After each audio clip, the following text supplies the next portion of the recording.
Not too sure. I really like Tusk still, and I mean Darkseer is really interesting. I think that the Radiant draft has a lot more quirky stuff that's been changed, right, with like the Bounty Hunter and even the Warlock and stuff like that. But I think Vikings got a really strong draft just to be able to always farm and be able to battle and get all their items, and they'll be able to win most big team fights that do come out. I feel like the Radiant draft is a lot more about little skirmishes.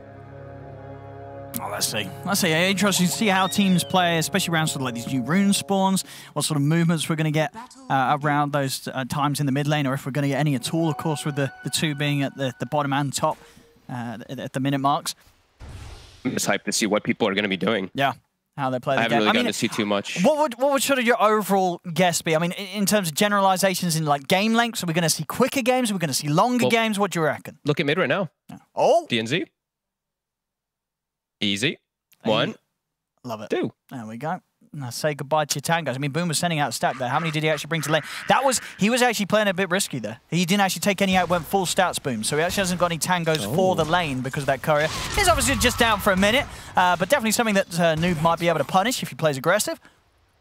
Yeah, I'm really curious to see what teams and what players are going to do in the mid matchup. Like how fast they're going to be rushing bottle on certain heroes, because it's really back to how it used to be, where we're seeing a lot of these like 2 branches rush bottle on some heroes, and other times just get lots of stats. So I mean, you're seeing it's really cool to watch all this. Yeah, you're seeing this. So the strat here, Celery, he actually didn't buy any startup items. He bought a bottle for his mid, was trying to get it sent out, but DNZ still gets it.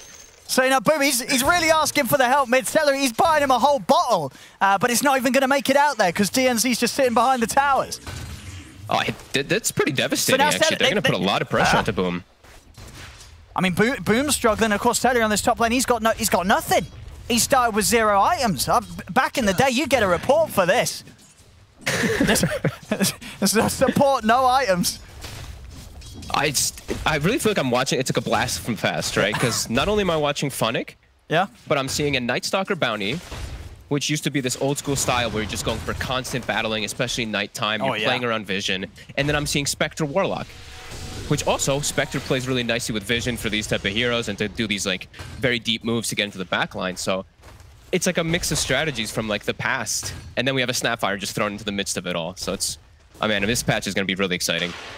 Yeah, I mean, how do you sort of rate the potential of the mid Snapfire? I mean, it's nearly getting the kill on Boom here, Boom. I mean, that's a Fairy Fire popped. He finally does have his courier coming back out, so he's got tangos. Did actually also get Salve sent out, so we'll be able to stay in the lane, but not having a fun time at all. 13 for 5 against the 4 for 1. This is not the kind of start you expect when you go to mid as a quap, right? You're picking this hero to win the lane.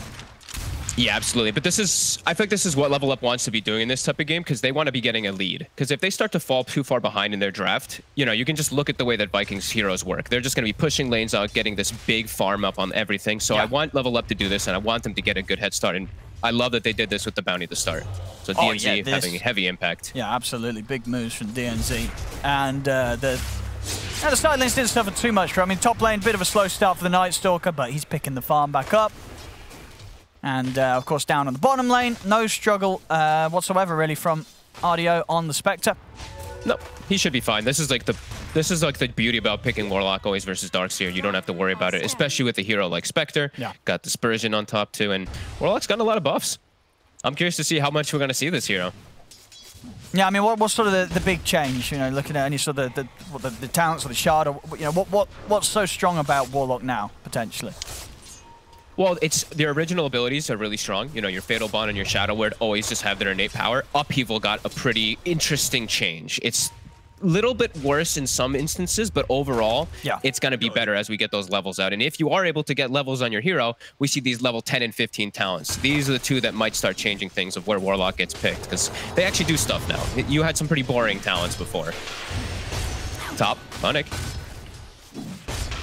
So if they can nuke him down here with these Purifying Flames, but not quite enough. With the 2 braces, it's pretty tanky. Of course, those braces also slightly buffed up. A little bit extra HP regen on them now thanks to the new patch.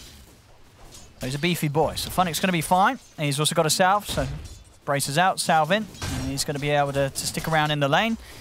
DNZ able to pick up some XP whilst that goes on as well. Mid lane, are we seeing anything get any better for Boom? He's not really. No, he's still lacking behind it. Yeah, he's at least he got to pick up like one of those well runes, which, as we know, last night was reduced to be you only fill up 2 slots of your bottle now instead of the 3. Shad top, getting aggressive. DNZ. They're bringing him very low here. Let's see if he's going to be able to get out. He will. Funnick not quite able to find another void, so Shad's back. How they doing for regen up here? Down to the last 2 tangos on him. Tango's on Celery. Celery's got a little mana if he wants to buff him up with the Purifying Flames. But DNZ just constantly on courier watch out in this top lane to really limit the resources that Viking can safely get out. In fact, he wants to get in and go aggressive for the kill. In they go. They're trying for it. He's going to have a TP coming over to try and help out, and Aramis, he will be in. He's going to look to try and turn things, but still, Funnick's very tanky, and they're just low on mana, and Shad's just not in fighting position at the moment. So they would be able to stop Shad from going down, but they won't be able to really punish DNZ or Funnick. The one nice thing, at least from Aramis's TP, sure, doesn't get a kill, but he doesn't have to worry too much about KheZu bottom. You know, it's a Darkseer. He'll just continue being able to shove the lane in. He'll be able to get his farm. So this rotation, it sucks that you don't get a kill, but at least you're helping out your safe lane. So relieving a little bit of that pressure. And Funnick, we've got that nighttime. So now he's got a lot more power to him. And as you said, you know, Celery's still pretty naked up there. Pretty easy for them to wrap around onto him. DNZ now getting some mana. Holding onto that lock 1 tango, bless him. Yeah. Actually, yeah, the life of a support that's, you know, tried to help his mid with that bottle purchase. And there's the rotation. So Noob, he's got the 6. He's immediately going, no hesitation. Is he gonna hit? He is. Yeah, some good hits from Shad. Sonic Wave comes out. We'll be able to take down DNZ in return. But of course, level up, able to get that first blood and getting that kill on Vikings carry. Perfect stuff. Like honestly, right now they're playing this early game as best as they can. You know, Spectre's free farming, Snapfire crushed the mid lane because of the small bounty moves. These small bounty moves have kind of just caused this massive effect in these last 6 minutes. The top and mid lane are heavily in favor now for this level up side. The Night Stalker, you know, your early game, sure, you're tanky, you know, you get these last hits, but you're not supposed to be able to apply pressure like they are right now. So DNZ mid. Be able to find DNZ. DNZ looking pretty dead here. Yeah. But I should say, yeah, this bottom lane, Ardio getting all the space that he wants, and, you know, Spectre, is it still very much a hero? And when you look at it in this game, that if this goes late, if Spectre goes completely unharmed in sort of the progress for the first few items, the Spectre as a hero is just going to be able to naturally out-carry heroes like the Wraith King. Yeah, Spectre will be doing good. The only thing is there is a KheZu Darkseer. So Darkseer has a lot of cool things now. Wall of Replica might be the same, but also, dude, Normal Punch, man. Normal Punch got buffed. There's chances we can see it. And Darkseer overall, he's king of teamfight. We've said it for a long time. It's gotten even more so with the Aghanims. Top lane. Shad. That's another death. I mean, Noob coming in with these top-tier rotations, 2 times up to the top, and both times getting the kill done. You know, this mid-Snapfire, of course, brilliant start in the lane with how he's able to play the matchup against this Quap, and now with these movements, he's really making the magic happen. We'll see what sort of build Noob goes for. Do you still imagine it is going to be like the Aghanims rush on the mid-snap? No, it's not as good anymore. It's not it scales as good with your ult, so it's not as good. I think E-Blade is still a possibility. There's some fun with the Shard now, too, as LeBron gets quickly tag teamed down. The Shard actually has insane potential with damage, too, with E-Blade.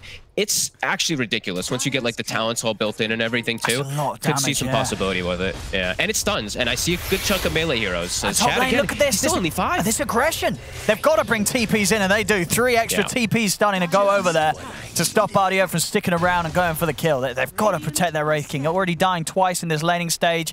A third death could be incredibly brutal for them. Yeah, nice rainbow TPs. RDO, he does the quick play, though. DNZ, jump back down bottom, he gets 1 courier. No way. They're not looking, he gets the second. Aramis doesn't take his off a different, you know, down a different route. Lets it pass by. It's two more couriers for DNZ. How many is that so far? At least 4. At least, yeah, I think you're right, 5. He took 1 up top. Yeah, 5 couriers minimum so far in the first 8 minutes by DNZ. This bounty hunter pick doing a lot. And now he's even going toward bottom for RDO. The Ion Shells are starting to build up, starting to put some pressure. They even glyphed the wave. They want to continue, but there's rotations coming. I don't know if they've got the damage to take down RDO. They're really committing for us. They've got the vacuum. TP's coming in, shards out. RDO's still alive. Jump forward with the cookie. He's going to live. The Shadow Word Hill's going to save. The Sonic Wave does finish him off. So Boom at least able to pick up the kill, but having to use a lot to get it done. And Viking, they do lose 2 of their heroes for that effort. Level Up did rotate all 5 down there. So now at least, you know, Shad gets some breathing room. He's able to farm up top. Boom did have to use the Sonic Wave just to finish that kill off, but at least they got it. Yeah. I mean, they need, if they didn't get that Spectre there, that would have massively hurt them. Oh, Fennec.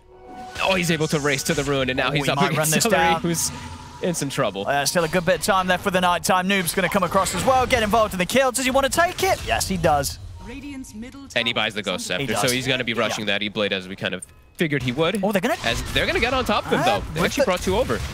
The damage from the tag team. They should have just enough to take him out. Snowball him, and they get the kill. Well, by the way, also played a little bit of Tusk. Also been seeing people play Tusk. Hero still feels kind of the same. I'll be totally honest with you. He feels extremely strong. It got nerfed a little bit on the numbers, right? Slight nerfs on the... Honestly, are they nerfs? Because they might just make you not overextend now with Snowball and stuff like that too. But there's like some nerfs, but the punch got buffed too with the way the animation goes. So there's... It still feels really powerful. It's really good. And with that in mind, with like the level 10 talents, are you taking that additional bit of stun on the punch? Yeah, I think you still do. It's just so nice to set up versus like BKBs later on if they do have them, and just being able to chain stun with Snowball. And we're seeing Kezu. So we saw a little bit of talks about this. I saw some people tweeting about it. Is Dominator's back on the menu for Dark Seers. Okay. So trying to get their farm up. I think it's like Dominator Ags most games, and then you can start deviating a little bit unless you feel like you need Greaves. This Aghanims is honestly just, it's so insane. Like everyone just gets so, 2 heroes just get so tanky inside the fights. It really changes the whole dynamic of everything. As we're seeing this gold start to even out now for Viking. Although they were under a little bit of pressure from the laning start from these snipes of couriers, they've caught back up. And that's what their heroes do. They farm really well. 4 heroes down bottom looking to kill off RDO. TP backup coming in from level up. They'll turn with the cookie, but it's actually not going to move over towards Aramis. They're still able to get the connection, dropping down the chaotic offering. Out comes the snap ult as well, fired straight over towards the Oracle. Takes down Celery. Aramis go for the TP out, but the damage from Noob's enough. Double kill for level up. As Viking, they really bring all the efforts into to try and get that kill on the Spectre, but level up, again, just hot with the reactions, ready to turn up and take the fight anytime that Viking tries to bring it to them. Damn, yeah, level up's just... The way that their lanes have come out, they can still take these fights. And Shad, he still needs time to catch up. So every time that they're doing this, they're bringing the 5. They don't quite have track yet. Now they do. So now it's going to be a little bit more worrisome. If Viking does make these plays, they have to be very certain they're going to actually get these kills or just be able to push a tower or something, because they don't want to be giving up too many to track, because that will start to build up very quickly. And DNZ, he's actually going to have a Veil finished on this Bounty Hunter. Not your most traditional build, but it's going to amplify quite a decent amount. Your Fatal Bonds, your Snapfire. It's going to give them quite a little bit more damage, which maybe they can be lacking in some instances. Like if they don't have Snapfire there, they could lack damage sometimes. So this is neat. I did get some nice little buffs across the board. It did. 729. Nice cast range. Mana regen aura's up. I said cast range up by 200, quite a sizable amount, and even get cooldown now as low as 22 second. Incredibly low cooldown now on this item. 16-second duration, 22 cooldown. And look at DNZ. He spotted where Shad was, so he puts himself in position to get ready for his career. Oh, he's going to get the armlet. Oh, and that one hurts. Probably the mid lane ones did hurt quite a bit, but now at this stage of the game, Courier's down for nearly 2 minutes, and your armlet out of action. I mean, you're out of action, right? Shad, 2 minutes, he's not turning up to any fight. DNZ is absolutely the MVP right now, just with these little moves. Just sniping some couriers has done all the damage. And I'm just watching these other couriers. Look, he has another deep ward. He's just watching these couriers come. These 2 couriers that are down here, there's a high chance they get killed. I mean, he's scouting. When you're playing against a bounty that's doing this, right, it just gets in your head, right, as a player, because you've got to constantly... It's that something else you have to be thinking about. Every time you're trying to get an item out, you've got to be thinking about DNZ, because he's thinking about you. Especially when you're playing with like Queen of Pain, a hero that really relies on item timings. If Boom loses his Orchid, like stuff like this could be really devastating. So DNZ doing a great job. I like that Viking still. I wonder if we get any of these ones coming out now. Any big deliveries? He's heading away from them, but it would have been nice. He got the thing is he got the armor. Like that's huge. Shad's farm is gonna get slowed down pretty decently because of that. Yeah, I mean, if DNZ keeps this up, I mean, it's first game of the tour of the league, but I think definitely something that's going to be on teams' radars, playing against Level Up, having the Bounty Hunter in mind, as creating a huge nuisance. He's going to get quite a few here on the way back if he sticks around. Boom got his Orchid delivered at the very least, but he's going to get one of them. Are they going to get the kill on him for it, though? They're going to kill him for this. They've had enough of it. They've had enough of DNZ. They'll manage to punish him for that. But it's an interesting use of his time, too, because, all this is daytime, and they have a Night Stalker. So the fact that he's pulling them away from their side of the map and just all the way back to this entrance of their base, it's huge. I mean, now we're going to have nighttime in about 50 seconds. Look at the heat map. You know, you'd think he's a dire hero. You know, he's barely stepped foot over his side of the map, just completely deep on enemy lines, doing a fantastic job at the courier sniping. And that extra bit of gold for the team, right? These courier kills, that adds up. You know, you look at the Spectre's farm, you know, RDO already having a pretty good time in the lane, 0, 1, and 4. You know, so it's great early game KDA. And he's well on track to getting a good time on the Manta after the Blade Mail. So this Spectre definitely an issue. Sure, it's still 7-6, less than 1K, but Vikings got to be a little scared of the progression of the Spectre in comparison to what they've been able to achieve so far on Shad. Yeah, they still have an immensely powerful team. Like, once they start grouping up together and they get to take their fights on their account, they're going to be able to crush these fights pretty well. As long as the Warlock doesn't get like a godly rock and fatal buns, you look at the Viking draft, there's so much burst and control, and Darkseer, he always just gets everything to come together for yourself. So, and he's got mech, so that's going to counteract a lot of the damage that there could be some issues with level up. If there's not a good snap ult, as we were saying earlier, there could be some... You know, if they're able to get to the back lines. This is smart stuff from Level Up. They scan out out Viking, and now they themselves are making the smoke move because they know exactly where Viking is. Funnick's going to lead him with the nighttime.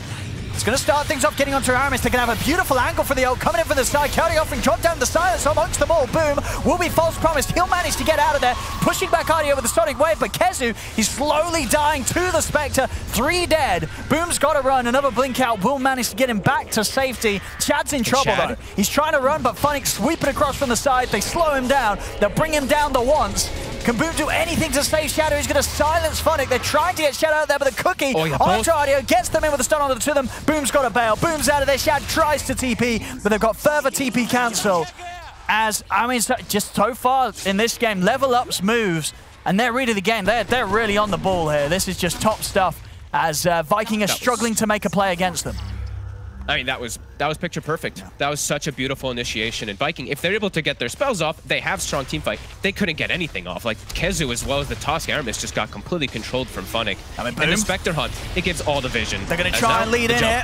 Jumping in with the snowball as well. Committing on to do, but he's gone straight into the silence. He needs help. Is he going to get it? Celery tries to save him, but there's no false promise. It's still on cooldown after the last play top as Viking, they try and immediately get back and get aggressive onto Level Up, but Level Up were more than prepared for that. Now they will. Man, Night Stalker, I feel like this hero, if you're able to get away with your lanes like this, he feels so powerful, so potent, especially if you have a vision element, like a Bounty or your Spectre. He can always just pick and choose his targets. He's getting these crippling fears on heroes like Queen of Pain, then it's devastating. Like, you're screwed. You get hit by that and you can't do anything inside of these fights. Funnick, 307, doing excellent job. 5K gold lead now already. I mean, just off of that, those quick little track kills. Yeah, huge stuff. You can never underestimate the amount of money that DNZ is going to be bringing in. And talking about the Bounty Hunter, I mean, the Shard, right, it's got to be on the menu, right? Surely this is an instant 20-minute buy. This Shard seems incredible. Yeah, I think so. It does too much. It really, the fact that you get damage reduction as well is pretty crazy. 40% damage reduction on a spell that you can keep up 100% of the time. Bottom lane, making the move here onto Kezu. Kezu, he's tanky. Is he tanky enough? Well, with the snap coming out, they've got him. More money as well with DNZ coming in for the cleanup. And that's going to be the mech. And now he's got a mech.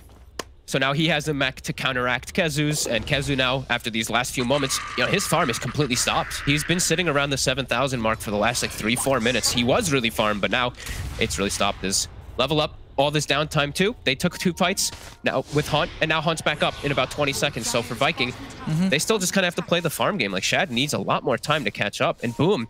It feels like he just needs a BKB now to play into this Night Stalker. He's just always going to get... He's just going to get got on top of every time. And Tusk, you know, Tusk in a lot of situations can save versus most of these heroes. Not versus Crippling Fear. You're in the AoE. You can't snowball. Well, that's not good. Hopefully everything is all right. It's a bit ominous, that. Health problems, according to DNZ. Oh, Jesus. Yeah. It's, oh, I guess they were only momentarily. That's good. That's an emotional roller coaster. They put health problems and then, all right, we're good. Temporary health problems, apparently. We're good. I hope they go. I mean, they must be good. That was very quickly resolved. Must have some excellent doctors over there. Yeah, jeez. Oh, here we go, back up. Oh, the Philly. Oh, Philly for Level Up. The Warlock with the Philly. I mean, why did that get buffed, folk? 80 GPM. It already was an item. I don't think anyone was ever upset to ever find a Philosopher's Stone, and they were like, "Wow, it needs a buff." 80 Viking got one too. There we go. I mean, that really does feel like an item that if the enemy gets it and your team doesn't, it feels very bad, right? It does. Yeah. It's on like the, the Spell Prism level of if you don't get that, you're sad. As Aramis being stalked to the double invis. We have the damage, dead. still Tusk, fairly tanky. He is. Oh, and he's got backup. He's going to be fine. Tries to turn on to DNZ. Yeah, let's be careful. Another Shuriken bounce would end his life. So they're going to have to itemize to just make this Wraith King an absolute beast. So I'm seeing Aramis, he's going to be going for this Solar Crest build. Love this item now. The build-up feels really nice. Highly advise a lot of people to pick this one up. I mean, and we will see Kazu, he's just going full. He's just going mech pipe. So he's not going to have an Aghanims this game for a very long time, which does hurt a bit. I mean, Solar Crest, it's got to be one of those items that's in the territory of... You're going to see it every game, right? I think so, too. Yep. It's just the build-up is so nice. You're never mad about a medallion. You're never mad about a casual windlace. And then, whatever, you just spend like the little quick 1300 to finish it up. And it's, yeah, it really is so beneficial for your carries. Is level up. They'll make the way into the Roche pit. They have every single ult available. They're feeling really strong here. They've got Shadow Word to keep themselves sustained. Yeah. Max Fatal Bond, too, for the big fight. Yeah, not easy for Viking to get in here. Like we said, Boom, without a BKB, he can't really get involved. And there's really just too much scouting and information that's coming out from the level up draft so far with this lead. That bam, now RDO, he has an Aegis. I mean, he's massive, having a great game on the Spectre. And so going for the Aghanims. I saw he just shifted to that. No changes, of course, right? Still the same Ags as we had before in a patch where, well, no one was really playing Spectre. Of course, we did see some excellent games from it on the Major. Came into that final game from IG and a brilliant time was had with it. But you're going for the Aghanims. We'll see down bottom. Boom. He's going to turn, drop the Sonic Wave, but LeBron's in on him. False Promise will come out. Boom, but he's been silenced. Boom. He can't get out of it. Celery goes down. Boom, he's very, very dead here as this False Promise comes to a finish. 3 dead on Viking. They just can't fight into this at all, as you said. It just seems like there is no point trying to do anything until Boom has his BKB. He's just going to die every time. Yeah, Boom, no BKB, no Radiant Shad. It really does feel like it's impossible for them to fight. They just keep getting caught, and it hurts even more because it's the bounty. So these tracks, sure, it's so small. It's only that level 1 bounty, but dude, it adds up very quickly as he's almost level 12 too. Now they've got even BKB for Funnick, so he can even be more confident into the front lines. And this is starting to get a little bit out of hand here for Viking. Yeah, and in this sort of game as well, the Shadow Step's going to be very nice, right, when you have such aggressive heroes hunting for action, right? You've got DNZ and Funnick, these 2 heroes, they're going to be hunting out potential kills for you to quickly jump over and get involved in. Yeah, I think just because he can use this to just instantly kill the Oracle in every single one of the fights, and then just jump back and then use his Haunt to kill anything else. It's going to be pretty cool. I don't know if it's... I'm not sure how big of an item this is right now, but maybe just because he's in such a lead, he can go for it. Well, actually, my bad, it did get changed, right? Because it didn't used to cast a dagger on the target, right? That's new. From when, though? Because that wasn't the last patch that it got changed. Okay, so that was previous. Okay, because I remember initially when it was added, right, it definitely initially did not have that, it was just a jump. Okay, no, with the dagger. All right, that's a very, very nice. That's a lot of damage. A couple of those on, as you say, if you jump and Stellar at the back lines, especially if Funnick's already on top of him with the silence, he's dead every time at the start of the fight. Yeah, absolutely. He'll die. He'll die right away. And we see Viking, they're looking for smokes because they want to be ones to actually be able to start a fight now that the ults are also down for the side of level up. Sure. It really feels like they're never able to be the ones who start the fight just because of that vision advantage. And I mean, level up is playing so well with this. Look at DNZ. He's just back in his home. He's back on the enemy side of the map, waiting for couriers. And he's not getting that, is he? He's got vision on it? No, he hasn't got vision. Wait, it's gonna come down at an angle that he's gonna be able to get in on that. Dude, look at this. He's in their heads. He's going to get it. There we go, and slowing down the progression of Shad even more. Couple of minutes. As over in the river, what have we got here, Noob? Look at Kezu. The rest of the team sweeping across. He's got to run. And there's an E-Blade in. He's been tracked. Surge is about to come to an end. See if they can help, but there's the jump. RDO straight away, jumping in over towards Celery. They're on top of the Oracle. Oracle goes down. Shad's trying to focus towards DNZ. A buyback will come out from Celery. See if they back off for now here, level up. I do give a bit of respect here to the buyback from Oracle. That was the shadow step. So yeah. he still had about 10 seconds left on Haunt. So I guess, you know, another reason why he wants this is that he can just join all the fights every time. If he's on the opposite side of the map, he doesn't have to wait for the frequency and the long duration of Haunt. He can always just jump in with the Night Stalker and Bounty, gets involved in a track kill as well. Yeah, actually, no, this seems even better because of the track. Yeah, and I'm just saying now, actually, there was a change for Semple. You know, the cooldown did get reduced, so down to 30 seconds. Oh, that was the other thing. And that's a sizable amount. Already was relatively low, but yeah, 30-second cooldown. Okay, it was 35. Okay. You know, that's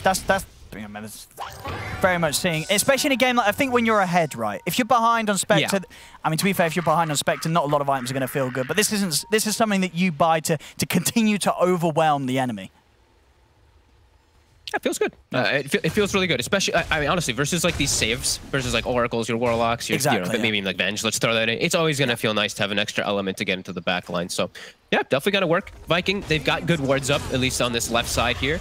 There's all the ults available for level up, though. They don't have nighttime just yet. Funnick still has about 30 seconds left on his Dark Ascension, but they're ready. They have everything else, so they want to bring the fight. And they have good vision still. Look at this. They have this high ground ward that wasn't taking out. They have full vision of Viking right now. Radiant's top tower is under attack. Uh-oh. This could be quite an explosion right here in a second. They have got the BKB on Boom. Celery is getting gone on. He will get surged and mech'd off to the side here. RDO continuing to try and chase. Celery's out of there, over to the side though, chaotic offering, and the kisses come out. As Celery, he's out of the game for a minute. No buyback available for him this fight round. Oh my. As they'll throw out the Sonic Wave. Boom does get the BKB off. He's turning over towards RDO, but this Spectre's tanky. As RDO is still good to go. They can't quite finish him off as he's able to step over towards the side. Shad continue to armlet toggling, trying to get in onto Funnick and DNZ, but Aramis will fall. RDO getting another dagger out. Shad is still managing to keep himself alive with these armlet toggles. But Noob comes in from the side, blasts them with the scatter blast, jumps in with a cookie. Funnick's there with the backup, comes in onto Kezu, turns over towards Shad. Shad's down. Everybody else is dead as Shad hasn't got any sort of backup to help him out here. RDO is respecting the wall. He doesn't even need to pass as he throws in a dagger, takes down another. It's a team wipe. 23-7 as level up. They've just got a perfect grasp of the game here as it's just a little too slow from Viking. Of course, Viking, they just had such a rough start to this game. And DNZ obviously messing up the mid, messing up the top lane. And when you sort of lose that momentum at the start of your Vikings lineup, it's such a hard game to come back into. They're just all over you every fight. Exactly that. They're just getting on top of these heroes, and honestly, these wards, like this deep vision that they've had pretty much the entire game, being able to snipe couriers, read the movements, and just get onto these important heroes. Like they had full vision because of this ward of the entire Viking lineup. Every spell got used almost perfectly from level up. Boom had to use a Sonic Wave to finish off the Warlock, who had already casted everything. So you can already feel Viking in a pretty desperate spot just to get any type of kills and returns. And yeah, level up just looking great. And I love the little plays they're doing too. Like RDO, A just got reclaimed. He TP'd base, jumped back into the fight with Haunt. Like what's going on, some mid? Really good individual stuff. Celery again just getting caught on the front here as they make the jump. Oh boy.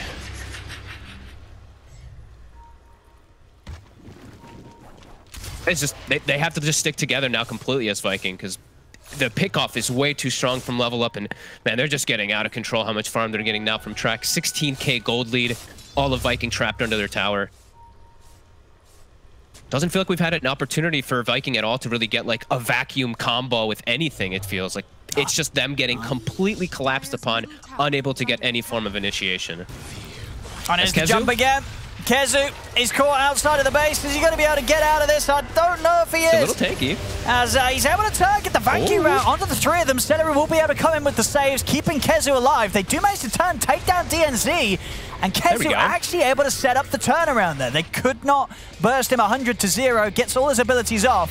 And they will manage to turn takedown 2, which absolutely has been the best fight the Vikings managed to get going for them so far this game. I was just saying it, right? Like I had not seen a vacuum be able to get casted. They did not respect the tankiness of Kezu. He's able to actually get a combo off, and now Viking able to get some breathing room. Shad finds himself a nice illusion with his Radiance too, can push the lanes in. Now they could actually get maybe some snowball kills here. If level up isn't careful, they could start to lose more. Radiant's top tower is under attack.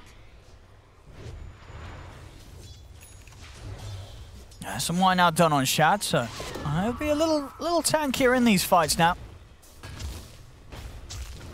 No Solar Crest yet. Celery still pretty pretty susceptible to everything. Just the Ghost Scepter picked up on him. And we're seeing, I mean, is Philly paying off? Philly's paying off. Look at LeBron. 4-staff Aether lane's going for Shard next, which has gotten buffed. People who don't know about the Shard, feels pretty decent now. It's very good.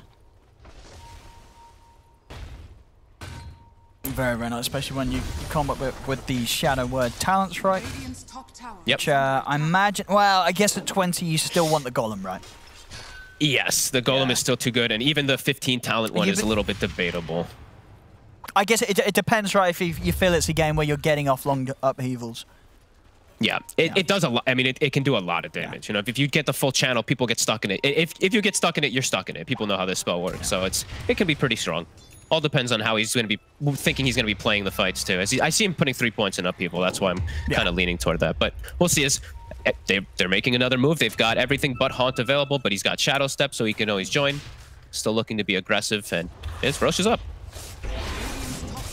There we go. And Shard available, of course, on this Roshan. I imagine probably DNZ will take this. He didn't end up buying one for himself. Actually, maybe RDO. Maybe RDO. Maybe I think RDO just takes it. Could actually be kind of cute. Yeah, he might just want to grab it. They're deciding. I think they're going to let DNZ take it. They're going to let DNZ take took it. All right. I mean, it is great. It is really tanky. Yeah. He has Greaves, Medallion, Veil, and 40% reduction while invisible. You can't kill him. I mean, maybe, but I wouldn't be surprised. We'll see. I'm ready for some sort of OS Frog moments where he's literally unkillable. With 40% damage reduction. I'll be honest with you. I forgot about the damage reduction yesterday. I played versus Bounty. I used several spells on him, and I was like, wow, I'm dumb. 40%. I mean, you got to watch out. Yeah, these straight damage reductions on every single damage type. That's a lot. That's a lot. It's armor, magic, resistance, everything, all rolled into one lovely big old percentage. Yep, and we see LeBron. He's also got his finished up too. He bought the Shard now as well. Noob, he's got BKB, Blink, and Ethereal Blade. I actually really like that he went the Blink with this build. I think it's really nice with the Shard because you can position yourself for those stuns because you have to be in that point-blank range. Exactly. Because otherwise you don't get it. It's a 2-second stun if you get it. And with E-Blade plus the Scatter Blast damage, it's insane. Wow, he's just... He's dead in one stun from the Shadow Walk. I mean, and straight back into the action up top. They're going to keep the fight going with Boom dead for a minute. They're going to look to jump immediately onto Celery, onto Aramis and Shad. Boom's, he's buying back, but his team, they're already dead. Oh my god. They've lost Celery, they've lost Aramis, they've lost Kezu. And Boom's jumped in for this. He'll get the Warlock. He's got to run. He's going to die for this one. Is he going to be able to get out? He's silenced. He's gone. That's a dieback from Boom. And they might just call it. There's still a lot of towers up, but this game is really slipping into the oof territory here. And poor Boom, the whole game, he's had a rough one, losing his, well, not his bottle, but his teammate's bottle. Losing his teammate's bottle. He keeps having to ult the Warlock. He has 6 kills, 6 and 5, but those are all like kills on the Warlock who's already used his entire kit. So it's a tough game for Viking, and it's just completely out of control. These tracks, these plays, DNZ.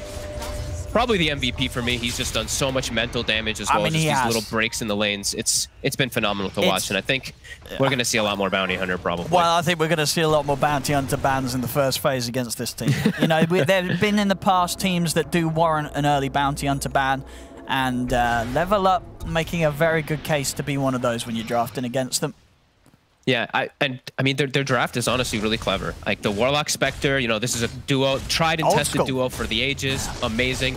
Night Stalker Bounty used to be something super popular back in the days. Once you get the ball rolling, it's really tough to stop it because it's like they just provide so many vision elements and so many different ways of initiation. And yeah, they've done an excellent job. I love Funnick's build. No funny business, nothing greedy, just Orb of Corrosion, BKB, Blink. He knows his job. Get immune, get on top of Queen, get on top of the back line.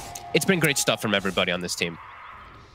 Yeah, and it really does feel like that they have embraced the new patch a little bit more, well, quite a lot bit more than Vikings lineup. Vikings lineup, this is what Viking would have drafted a couple of patches ago, it seems. This is, they don't really change anything up too much. And Level Up, whilst they may also have gone for a similar route in the previous patch, because this is very much heroes they enjoy playing, definitely seems to be a lineup that does work a little better thanks to some of the smaller changes. Yeah, And just, I mean, the bounty effect really has devastated everything because Noob is so enabled this game, right? This Snapfire is absolutely owning, and that's really because of how well all the things in the mid has gone. Yeah, I feel like from the things that they're running this game, the mid snap that's definitely one of the components that you will see other teams doing. I mean, already, of course, other teams were doing the mid snap, but you're going to see a lot more of it this patch. Yeah, it got nerfed, right? Like, it got immensely nerfed, and the Aghanims got changed to scale with your ultimate, and now we're still seeing, like, the possibilities. You know, Shard got buffed, Ethereal Blade's still the build, and there's still, like, a lot of different things you can do with this hero. It's really strong team fighter, especially if you're able to get an advantage in the lane, and yeah, he did. He was able to get so much. And Noob, this guy's a specialist, right? He loves his Linas, his Snapfires. He's a big spell casting mid player. Oh, back on with the pushes, Viking. They're still trying to give it their best shot here, bringing the fights to level up. Dire's bottom tower has fallen. It's tough for them to get this solid initiation with KheZu. How do they get the jump in on this? I mean, RDO is just charging in. DNZ will get caught first as they begin the fight. And DNZ will finally go down, but they're all just falling apart here on Viking. As they've lost two, they'll soon to be losing Shatter once. Boom, trying to deal with the illusions, let alone the heroes. As Shat, he's going to almost try to go down a second time. Celery will manage to buy him some time here with the false promise. But Funnick moves over towards Celery, pushing back Viking as they just don't have the damage to kill off Level Up's heroes. On the back. Shad tries for the TP out. He's not going to make it. Funnick will go down, but they've lost three. And soon to be more. Here's Noob, runs down Celery up into the base. Ardio jumping forward to the illusions as KheZu slowed down, taken out. It's going to be another team wipe. Triple kill for Ardio. And I imagine those G keys are looking pretty appealing right now here for Viking. There's still towers, so they'll fight on maybe. But it's tough. Level up. You know what? Yeah. Oh, and this is a pretty good way to claim high grounds. I'm not gonna lie. Click Shadow Walk and run in. 40% reduction. He ate. Did you see it? He almost didn't die at the end there. Like, they used everything on him, and he almost didn't even go down. That is pretty crazy. And he set his team up for everything, right? Like, that was Viking with a full high ground advantage. DNZ completely breaks the whole high ground because of just walking in with 40% reduction. His team gets every spell off perfectly, and that game's over. This has been quite a whomping here by Level Up, and just looking real good during it. Like, they've only given up 12 kills. Yeah, they played this really nice.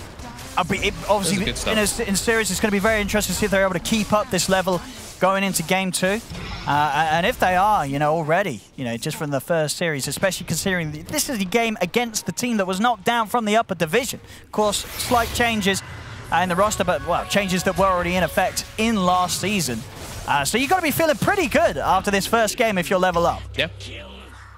It's how cleanly they've played. Like, it's just been everything, all the elements. Like, DNZ's this vision aspect, the way that they've controlled the fights, the way that their target priority too, they're always getting on top of Celery. Like, it's been really solid. Like, Viking, they're just in shambles. Like, the one or two situations where you felt like they might have a chance of coming back, like way long ago when they were on the Radiant high ground and Funnick just ran in over the high ground, that broke Viking. Like, that felt like that was their chance to come back, and it just didn't happen at all because of Level Up's understanding of how to approach the fights. And that's been great. Now they just have full control. Now they're getting the fun items online. Data list for Noob, queuing up a Satanic, gets a Timeless Relic.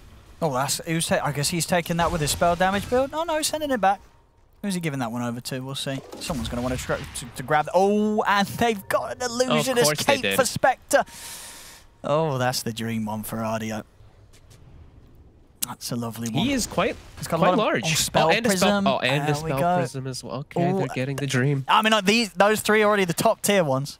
Any of those items get any change in 7.29? Spell Prism got nerfed. It lost half its stats. That was a big one. Oh, that is a big. It's still amazing. I was going to say, I don't think anyone's ever cared about the stats when they get that item. It's just the cooldown reductions where it's that's why you're getting excited. So here we go, Ardio. Funnick onto the back line. Celery's gone. Boom. God. He's caught as well by the jumper. They'll have to put the BKB to get out of here. Shad continuing to get rained down upon by the Mortimer's kisses as they'll kill off Celery. Shad, he's going to look pretty dead the once. We'll see if they're able to do it twice. Probably will be able to, as they have been able to the last few times. Funnick up onto the high ground, straight in onto Boom. The quap will fall. As Shad having to just deal with this army of illusions here. Ardio just slowly taking him down, and they'll end it here. GG is called as Level Up. They They turn up with a fantastic game one here. Viking just not standing a chance, really, ever since the very early minutes of this one. Level Up just looking flawless. Yeah, they leveled up their gameplay.